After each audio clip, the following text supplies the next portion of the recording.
Okay, let's go ahead and talk about this. So, fear of accidents. Type in what you think drivers are worried about. Obviously, having an accident, but go a little bit deeper. What are drivers really worried about? Okay, when you're out there, okay, what are drivers really worried about? All of you need to put in some information. Okay, everyone needs to contribute to the conversation. I'm looking at the chat right now. Fear of an accident. Okay, what are you really worried about? What are some of the concerns?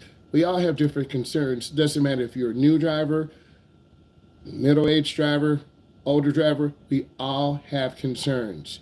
So you should be typing in what you feel is your genuine concern, and then we can, talk about it, analyze it, and that's where the real learning is going to come in. So, what really happens? It's lack of experience, and we all have different experience levels. Okay, misjudging distance, deeper thinking. You got to practice defensive driving. So when I drive beginning drivers, teens, or adults, I always talk about defensive driving. Watch cars backing out. Remember, look before you go. When you're merging, look over your shoulder. Look for cars drifting in your lane. There is a financial thing too. You can end up damaging your car, hitting someone else's car, and you could lose your money or lose your insurance. And then a real life example, a new driver might be hesitant to go at a green light. So you got to be aware of this. You might be worried about people running red lights. There are red light runners. I see more of those today. So you got to be really aware of red light runners. You've got to repeatedly practice low speed areas. That builds your confidence. So if you are not practicing enough with mom and dad, you're not going to be confident enough to get on the main road. And if your mom and dad feel you're not confident, they're not really going to trust you.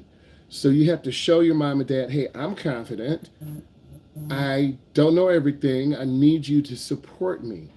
And if you can have this conversation, and hopefully all of you can, with your mom or dad or your guardian, whoever you drive with, they're going to be like, okay, we're going to help you, because that's their job as an elder, is to help the younger group. Number 2, overthinking decisions. Put in what you think. We always overthink. We always make it harder than it is. So overthinking decisions. What comes to your mind? Please type it in. I'll give you a moment. It won't be too long because we got a lot of questions to go over. Overthinking decisions. All of you should be typing some information in right now. And this is how we grow, and this is how we learn. So why does it happen? New drivers often fear making mistakes, okay? Leading to hesitation. If your light's green, you hesitate. If you have to turn left, you hesitate. And then that's when we only have 2 or 3 seconds to make that left turn before a car comes. You hesitate parallel parking. The deeper thinking is you focus on decision making in a specific scenario, lane changing, to improve instructional response. I try to always put you in positive situations to help you learn how to drive. I give you feedback, and that does make you hesitate sometimes. Real life scenarios, someone hesitates doing a merge on the highway. Beginner drivers are notorious. They lift your foot, we go too slow, a truck's coming, and I'm telling you, push the gas pedal. Or you have a panic attack, and you start squeezing the wheel, and your hands start sweating. You've just got to trust what I'm saying. Trust the instructor. Trust yourself. This causes others to brake suddenly. If you hesitate too much, we're going to get hit.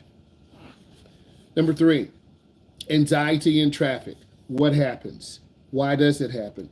Give me what you're thinking in your mind as a beginning driver, because this helps me become a better instructor. If you're honest with me, I can help you become better. And I'm non-judgmental. I will never judge you. I will always support you. And if you know that I'm not going to judge you and support you, you'll talk to me, we'll build trust, because that is the most important thing, is to build trust, I feel, with the beginning driver, and then gradually build them up.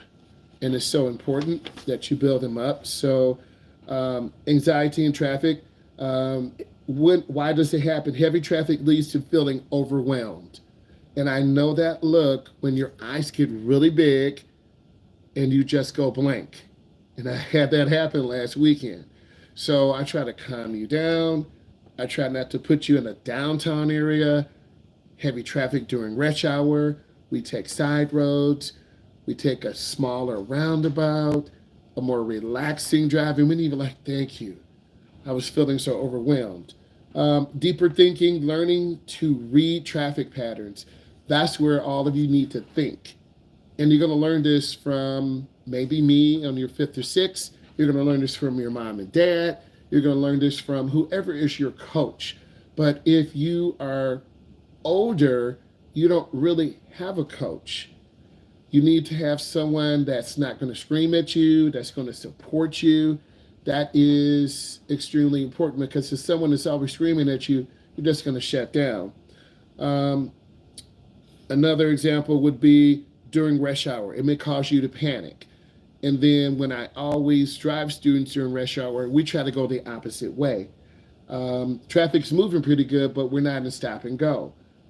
I try to make have you guys make smooth left turns, smooth right turns. And if I see you getting overwhelmed, I'm going to take you into a chilled neighborhood, let you calm down, let you breathe a second.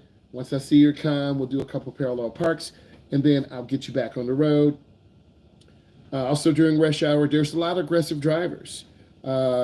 Calm breathing and staying in the right lane. I'm not going to put you in the left lane because people are going to be pushing. If the speed limit is 50, they're going 57. They're going 62. They got to get home. They got to pick up the kids from daycare. They got to go get dinner.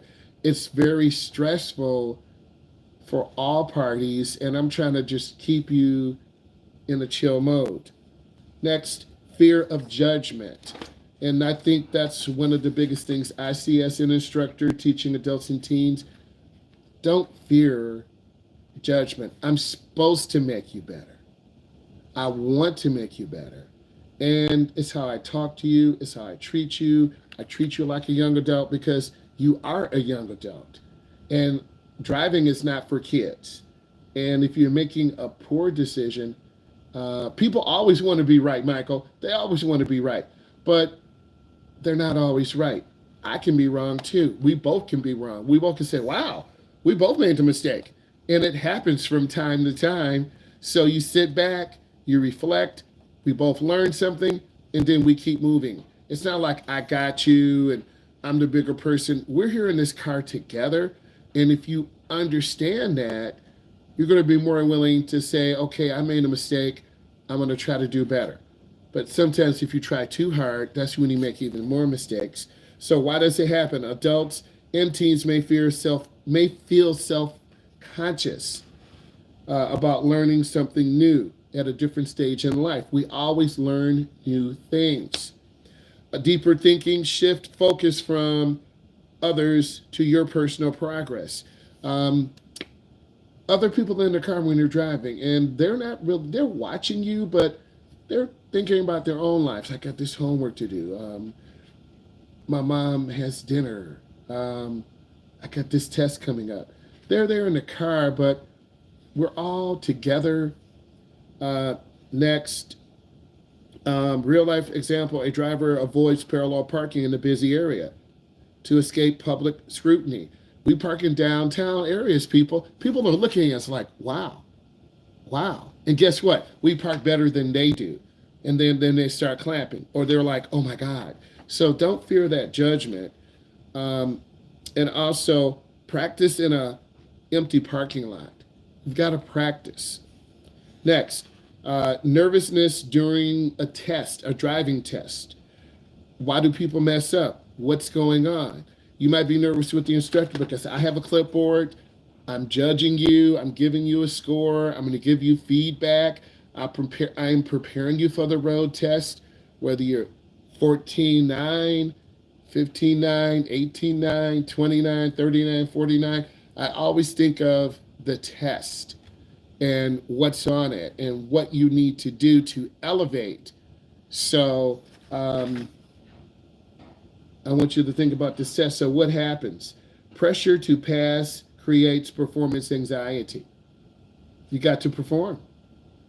Either you're going to perform. Look, today I wrote, you know how your teachers, they have this big white sheet of paper and they write stuff on there, a Venn diagram, a T chart. Your teacher today, I wrote down information on a population pyramid. I wrote down 11 things that my students need to look up in Google Scholar. The class was awesome. They loved it. They said thank you. And sometime in class, I drew pictures on the board of how to make a turn, how to have your foot on the brake.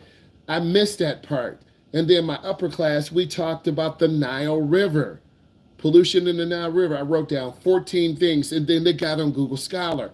I could have been judged. My handwriting was not that good, right? I wrote big, okay? I could have misspelled a word. So we all fear judgment, but guess what? The students loved it and they learned. So now on, I got to keep doing this. And then when my principal comes in or the superintendent comes in or other people who are important in the district, they'll say, wow, this teacher writes on this big pad things the class needs to learn, and then I let them work. So it's important that we all push ourselves a little bit and, you know, simulating test conditions with a trusted friend. I want to be your trusted friend. You should feel comfortable park with me. Even if you hit the curb, do it again. Or if you go in the wrong lane, I'll catch the wheel, hopefully, and we won't crash. Or if you pull out in front of traffic, hopefully I squeeze the brake. If I hit it too hard, the cable's going to snap. You're merging out onto expressway. You didn't look over your shoulder. We just got off a car. Whoa. Those things happen all the time, but a lot of instructors won't admit. I'm human. And if you know that I'm human, you're instantly going to relax, okay? Because my boss used to come in the car and evaluate me when I first started doing driver's ed. You talk about pressure. He or she's back there that's writing. And I'm like, did I do everything right? My student did great.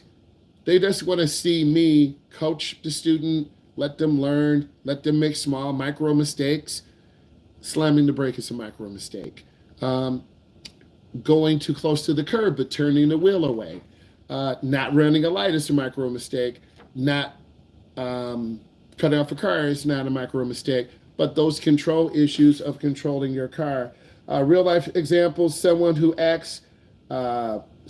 aces a perfect practice session might fail the test due to anxiety. A lot of people fail the driving test because it's real and you have no room for error. Either you're going to pass it or you're going to fail. With me, it is a driving scenario where I treat it like real life to prepare you for when you're 18 or 19 or 20 or whatever age you are. So I have to keep that in mind. And in the middle of it is safety. Safety. We're not going to run lights. If you're slamming the brake, I want you to squeeze. If you're too slow, I'm going to tell you to pick up. If you're too fast, slow us down. If you're tailgating, back off. If you're going into the roundabout too fast, I want you to slow down. And that we always are scared of criticism. My principal may criticize, why are you doing this? I don't understand this. Why are your students doing this? Okay, your mom, your dad, my wife, my uncles, my aunties, my older cousins. Why are you doing this? I'll listen. I'll be courteous and respectful. Okay? Because I was taught that way to listen. Even if I don't agree with it, I'm going to listen. Then I'll speak intelligently. We're not trying to have a fight and punch each other out. Real talk. Okay? Let's keep going.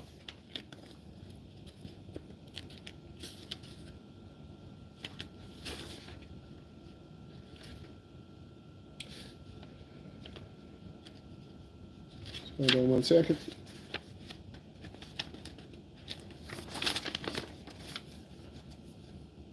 Reaction time. What happens if your reaction time is too slow?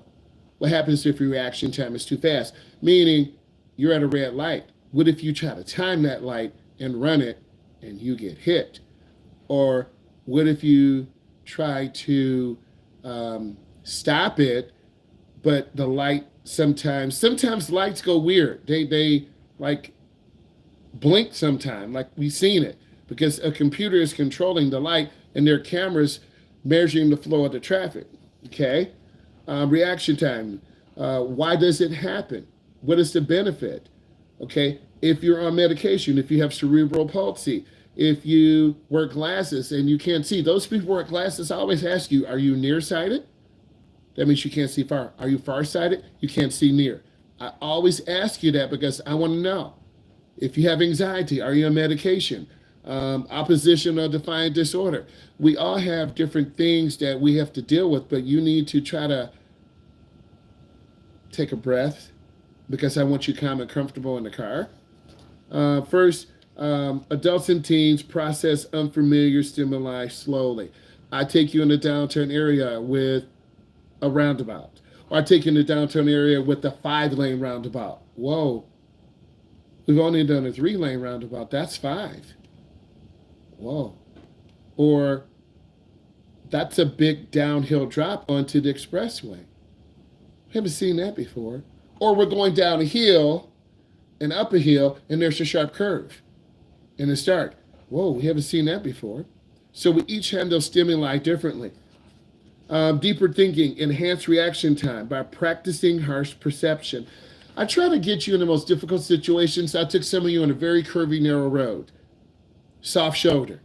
If you're stiff, you're going to fall off the road literally to the right. If you're smooth, you'll just glide around the turn. You come up and yield and look. I try to get you in different situations to really teach you balanced driving instead of driving straight. Real life example, a driver hesitates when a pedestrian suddenly steps out onto the road. It happens. More pedestrians are walking. We have more people riding scooters. Remember I told you that my coworker, he bought an electric scooter off of Timo. He rides from downtown about 15 miles, takes it all the way up to the school. And I'm saying, man, that's really dangerous. Like, I'm careful. I ride on the sidewalk. Sometime on the side of the road, okay? And he's trying to save his money to get a car. So more people are on scooters, those e-bikes. You see older people on e-bikes, and those things go 30 and 40 miles an hour. My day's going really good, Jay. You will like this. Listen. So you have to prepare for these conditions. Crosswalks. Practice when you get to the end of your block. Pause. Look left. Look right. Look again. Pause. Pretend there are kids there. Go to your school parking lot. Pause. We know teens run stop signs. Next, coordination issues. Okay? Coordination issues could be steering, could be braking. A lot of people in the beginning struggle. And if you struggle with lane control, you're going to be drifting to the right. You're going to be drifting to the left. So how would you handle someone who has coordination issues? Maybe you're driving your grandmother who just had a stroke. And she might be cleared to drive, but she's so terrified to get in the car. Let's fast forward, pretend you're 21. You love your grandma. You want to get her back on the road because your whole family loves her. But she can't keep the car straight. How are you going to coach her up? What are you going to do? You can't scream at her. The whole family will kill you. You can't grab the wheel. That's your grandma. How will you help her? How will you support her? See, I'm switching the roles right now. What would you do if your grandma just had a stroke? How would you help her regain confidence? Grandpa screaming at grandma, right? You're 21 now. You're the big cousin in the family, right? Grandma called you. Can you help me go driving? Grandma, sure. She helped you when you were little, gave you $1, fed you. Grandma, of course, none of the other cousins want to help her. We're too busy. Okay? Your grandparents love you. So how would you coach your grandmother? What would you do? Okay? I want you to type in your information. I want to see. Oh, can I use the bathroom? Yeah, go ahead. Okay? How would you help your grandma? Open your heart up. I want to know I have people with heart right now. Okay? If my grandma was still alive, I'm like, Grandma, I'm coming over now. I'm going to back the car out first, Grandma. I'm going to back the car out. And then I'm going to get you in.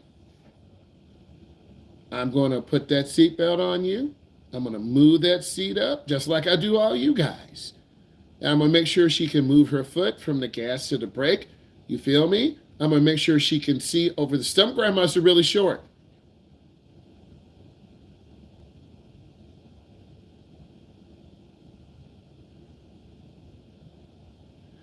Some days you will have bad days. Some days you will have good days. That's throughout life. Some days I have bad days teaching. Some days I don't feel good. This morning I got up earlier. I got to school about 10 minutes earlier. I was chilled. Okay? Later this week, it's hard before Christmas break. It's hard. Okay? I'm trying to get to sleep earlier. I'm trying to get more mental rest. Because all next week, guess what? I'm driving all of you. And I got to be 100%. We are going to be happy the school is out, but it's a bigger responsibility. Okay? So how would you help grandma? I'm thinking of my grandmother. She's a tall grandmother. I want to make sure she can touch the gas and brake. I want to make sure her foot is okay. Because some people have strokes. They may have they might be partially paralyzed. They got to relearn how to walk, learn how to speak. My grandpa had a stroke. He wasn't able to drive anymore. And then he lost his speech. He was kind of mumbling a little bit, but as time, and I'm sharing a true story, but we kind of understood what he was saying, but think how he felt. Think how he felt. I would give my grandma, I'm going to say, Grandma, I'm going to take the car up. We will get in the car together. I'm going to back it out of the driveway because that's the hardest thing for seniors to do sometime. And then I'm going to get over to the school parking lot. And then we're going to switch. And I want to make sure she can touch the brake and gas. I want to make sure she's comfortable. And then I'm going to say, okay, Grandma, let's put your foot on the brake. Let's put in drive. Let's go in squares. Let's see you steer. Let's see you look. Let's see you turn. Right? Because that's your grandma. You're 21, 22. You got your license at 16 or 17, 17 to 18, 18 to 19, 19 to 20, 21. You 4 years in. Okay? You want to make sure your grandma's okay. And then your mother might not be able to because she's got to work. And then you're going to call or text Mom. Mom, she did pretty good. She was a little nervous pulling on the main road. She's not ready yet. Okay? But we got her in the car because a car is independence, man. So that's real right there. Okay.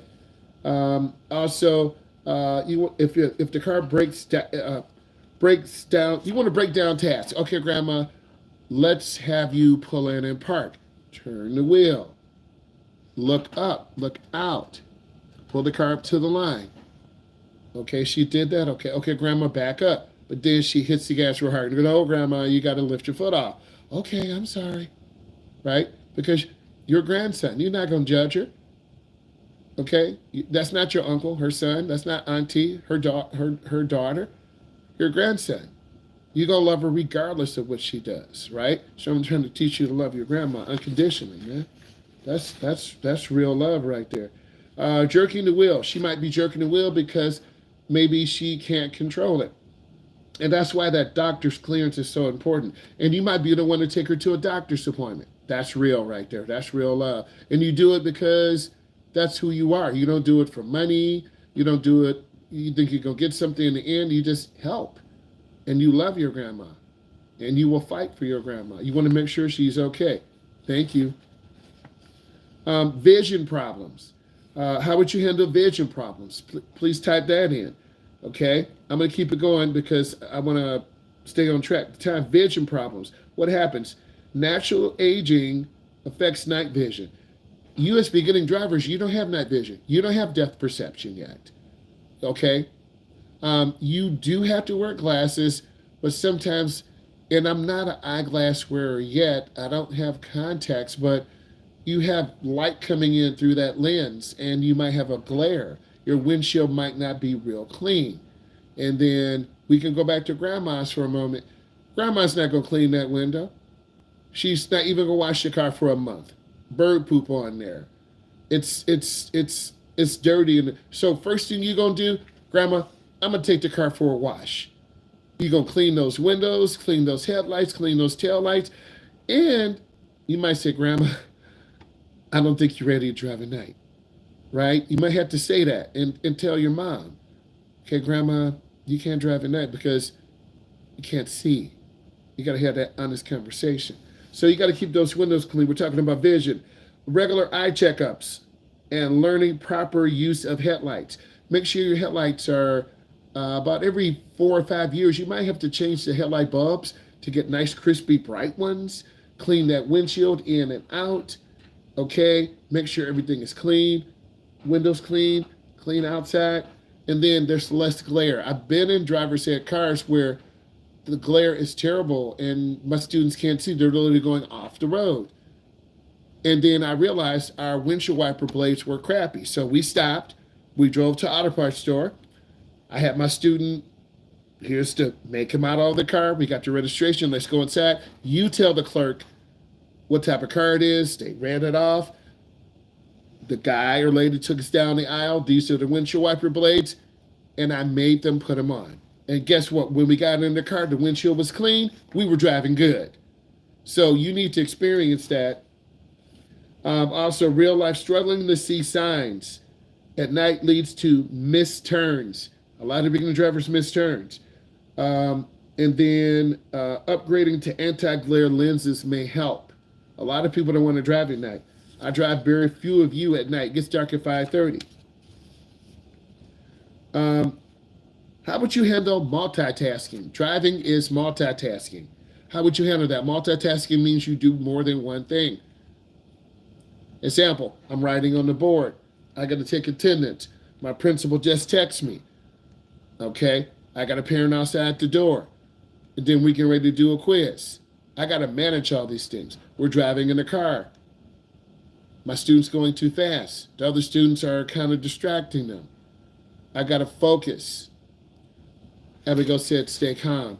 Limited distractions. What you said. Okay? So, multitasking. Why does it happen? Scanning mirrors, gauges, surrounding leads to feeling overwhelmed. So I try to limit what you have to look for in the car. And I really try to keep it calm and chilled. That's so important.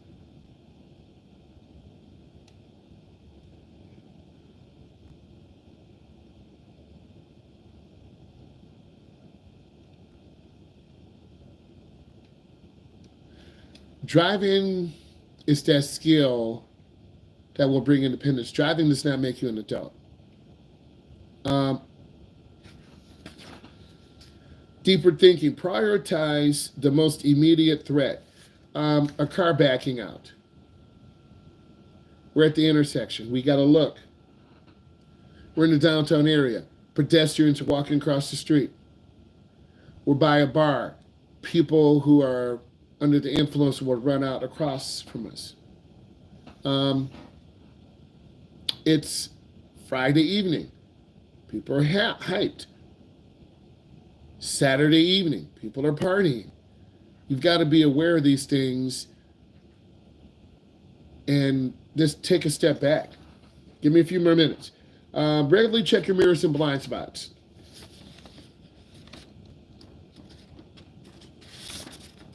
Social and emotional fears. Why do drivers compare themselves to other drivers? Why do drivers do that? What's the purpose of it? Why are you doing that? We're going deep. Why are you comparing yourself to? Because you will compare yourself to your mom, your dad, your sister. Well, I'm going to be a better driver than her. I know I am because they've had 3 accidents. And my mom has always told me, my dad's told me, We need you to be the better driver. Because some of you are the second or second. Your brother or sister's already driven. Your sister or brother's already driven. They're the third in the household. So I'm telling you, I'm going to make you better. We all want validation. Oh, that was a good lesson. You did better than your sister. Your mom may say, I can't even parallel park anymore. And parents always say it. I'm like, they did good. You always want to be better than your brother or sister.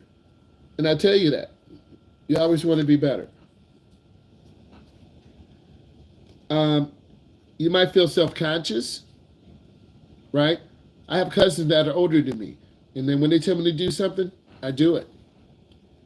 My younger cousins, I'm not really going to listen to them. I will sometimes because I can learn.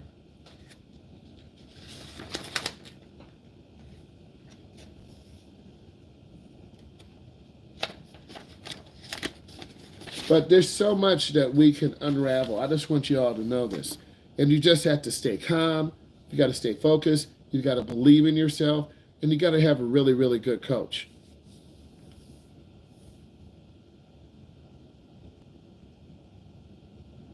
You always have to have hope in the future because when you're done with me, you're going to be back to your parent, your guardian.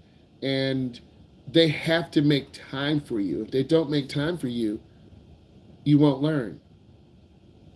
And that's one of the biggest things that I see, them making time for you and just getting better. You have to get better.